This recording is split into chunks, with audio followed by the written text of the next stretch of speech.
Rock reinforcement का विज्ञान, tunnel engineering का कंप्लीट कॉन्सेप्ट, बोल्ट और केबल लिंकन का कंपैरिजन। रॉक बोल्ट में मैकेनिकल और रेजिन बोल्ट, ग्राउटेड डॉवेल और रॉक सपोर्ट सिस्टम होते हैं। स्पेंस और लब्स दोनों टनल इंजीनियरिंग में अहम है। नमस्कार। आज हम बात करने वाले हैं उस कमाल की इंजीनियरिंग की जो पहाड़ों को हमारे ऊपर गिरने से बचाती है। सोचिए, जब भी कोई सुरंग खोदी जाती है या कोई खदान बनाई जाती है तो एक बहुत बड़ी चुनौती सामने होती है, और वो ये है कि चट्टान वो खुद ब खुद ढह जाना चाहती है। सारा खेल तनाव और गुरुत्वाकर्षण का है, जिसके चलते चट्टानें हमेशा कमजोर होकर गिरना चाहती हैं। अब देखिए, हर चट्टान एक जैसी तो होती नहीं है। कुछ एकदम मजबूत तो कुछ टूटी फूटी या नरम। तो जाहिर है कोई एक तरीका हर जगह काम नहीं कर सकता, और बस यहीं पर एंट्री होती है रॉक रीइंफोर्समेंट की, यानी चट्टानों को मजबूत बनाने की अनोखी तकनीक की। तो चट्टानों को मजबूत करने के दो मेन तरीके हैं। पहला है एक्टिव सपोर्ट। ये चट्टान को हिलने का मौका ही नहीं देता, उसे पहले ही कस के पकड़ लेता है। और दूसरा है पैसिव सपोर्ट। ये थोड़ा अलग है। ये चट्टान को हल्का सा हिलने देता है और फिर उसे अपनी जगह पर थाम लेता है, कुछ वैसा ही जैसे कंक्रीट के अंदर सरिया काम करता है। ठीक है, तो चलिए सबसे पहले एक्टिव तरीके को करीब से देखते हैं, और इसका हीरो है रॉक बोल्ट। इसे एक तरह का क्लैंप समझिए, जो चट्टान को अपनी जगह से हिलने से पहले ही कस के जकड़ लेता है। तो ये रॉक बोल्ट होता क्या है? असल में ये बस एक स्टील की रॉड है।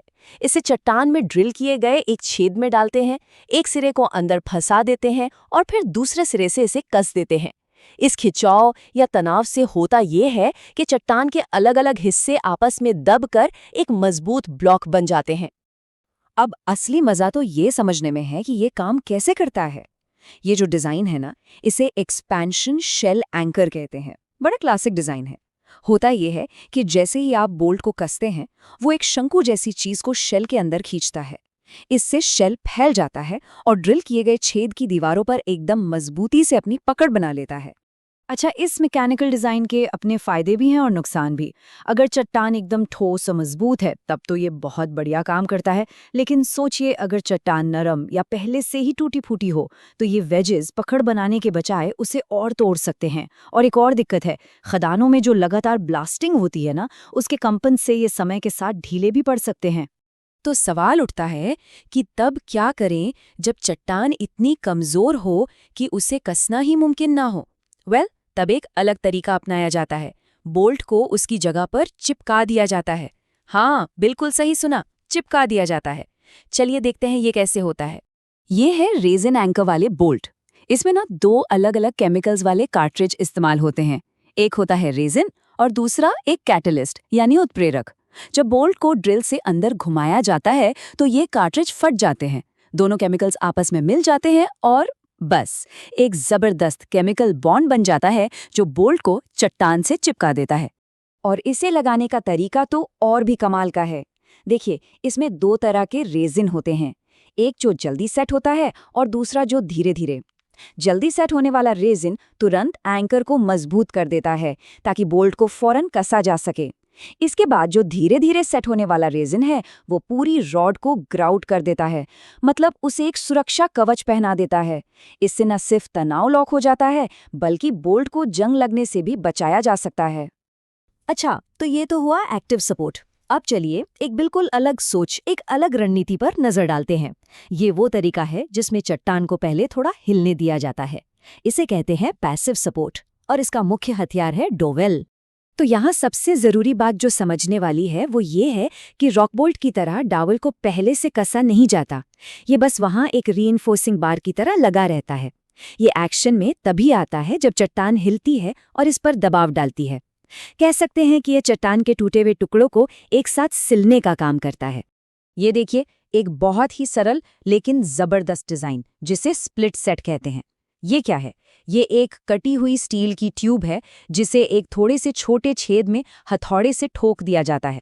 अब क्योंकि छेद छोटा है तो ट्यूब का जो स्प्रिंग जैसा एक्शन है वो उसे छेद की दीवारों पर कसकर दबाए रखता है, और इसी से इसकी पूरी लंबाई में एक लगातार घर्षण यानी फ्रिक्शन पैदा होता है। एक और बहुत ही स्मार्ट डिजाइन है स्वेलिग्स डॉवेल। ये एक मुड़ी हुई ट्यूब है जिसे छेद में डालना बहुत आसान होता है। फिर हाई प्रेशर पानी की मदद से इसे फुलाया जाता है और फूलने के बाद ये बोरहोल की दीवारों की हर छोटी बड़ी दरार और कोने में एकदम परफेक्टली फिट हो जाता है, जिससे एक अविश्वसनीय मजबूत पकड़ बनती है। तो हमारे पास अब 2 टीमें हैं, एक्टिव बोल्ट्स और पैसिव डॉवल्स। सवाल ये है कि जब असली मुश्किल आती है तो कौन बेहतर परफॉर्म करता है। चलिए देखते हैं कि टेस्ट्स क्या कहते हैं। तो क्या ये सीधा साधा मामला है कि जो सबसे मजबूत है वही सबसे अच्छा है? जवाब इतना आसान नहीं है। असल बात सिर्फ ताकत की नहीं है, असली बात है उनके बर्ताव की, उनके बिहेवियर की। जब उन पर लोड पड़ता है तो वो कैसे रिएक्ट करते हैं, क्या वो झुकते हैं, फिसलते हैं या फिर अचानक से टूट जाते हैं। और ये ग्राफ इस कहानी को बड़ी खूबसूरती से दिखाता है। इसे एक परफॉर्मेंस टेस्ट समझिए। नीचे वाली लाइन यानी एक्स एक्सिस दिखा रही है खिंचाव और खड़ी लाइन यानी वाई एक्सिस दिखा रही है लोड या बल। तो ये ग्राफ हमें बताता है कि खींचे जाने पर कौन सा सिस्टम कितना भार उठा सकता है। तो चलिए इस ग्राफ की कहानी को पढ़ते हैं। देखिए, एक्सपेंशन शेल बोल्ट काफी जल्दी फेल हो जाता है। ग्राउट किया हुआ सरिया, हाँ वो बहुत मजबूत है, पर फिर अचानक टूट जाता है, ये ब्रिटल है। लेकिन अब जरा स्प्लिट सेट और स्वेलेक्स डॉवल को देखिए। वो एक खास लोड पर फिसलना तो शुरू करते हैं, लेकिन टूटते नहीं, बल्कि काफी ज्यादा खिंचाव सह जाते हैं। और ये जो लचीलापन है ना, ये कुछ खास हालात में, जैसे कि हल्के भूकंप वाले इलाकों में जिंदगी बचाने वाला साबित हो सकता है। लेकिन तब क्या, जब हमें चट्टान के छोटे मोटे टुकड़ों को नहीं, बल्कि बहुत बड़े बड़े ब्लॉक्स को संभालना हो। जाहिर है तब हमें और भी बड़े और मजबूत समाधान की जरूरत पड़ेगी। और यही एंट्री होती है केबल्स की। आप इन्हें रॉक बोल्ट का ही एक हैवी ड्यूटी सुपरसाइज्ड वर्जन समझ सकते हैं। वक्त के साथ इनके डिजाइन में बहुत सारे बदलाव और सुधार हुए हैं, लेकिन सबका मकसद एक ही रहा है, सीमेंट ग्राउट और चट्टान के बीच एक जबरदस्त पकड़ बनाना। ये सिस्टम कितने पावरफुल हो सकते हैं, इसका अंदाजा लगाने के लिए जरा इस नंबर पर गौर कीजिए, 312 टन।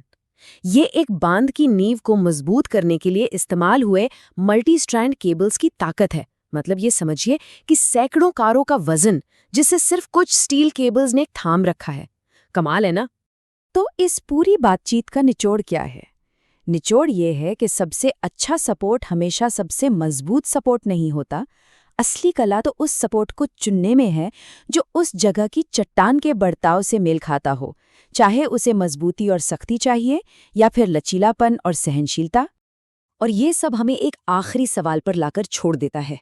जैसे जैसे हमारी सुरंगें और लंबी और खदानें और गहरी होती जा रही हैं, भविष्य की इस भूमिगत दुनिया को बनाने के लिए हमें किन नए आइडियाज़ और नई टेक्नोलॉजी की ज़रूरत पड़ेगी? आने वाले कल की इंजीनियरिंग इन्हीं सवालों के जवाबों पर टिकी होगी। हमारे साथ जुड़ने के लिए शुक्रिया।